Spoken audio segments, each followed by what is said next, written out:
kundi isang hakbang patungo sa pagiging alamat ng 4 na dibisyon sa mundo ng boxing. Samantala, Bob Arum, ipinahayag ang kanyang pagkadismaya sa pagbagsak ni Naoya Inoue sa pound-for-pound rankings.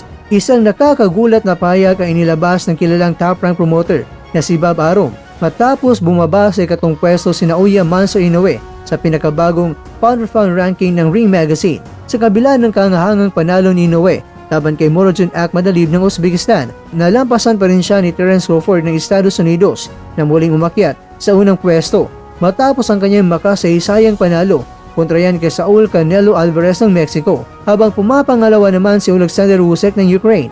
Sa isang post sa social media, ibinahagi ni Arum ang kanyang larawan kung saan magkasama sila ni Inoue sa ibabaw ng ring na may nakasulat na Best Fighter in the World at Unbeatable. Malinaw na sinusuportahan ang pahayag ni Inoue na siya ang pinakamagaling na boksingero sa kasalukuyan.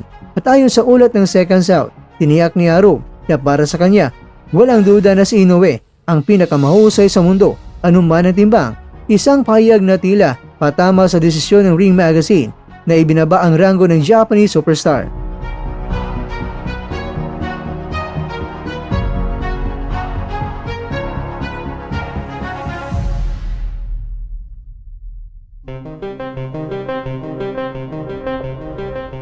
Mga kakwento,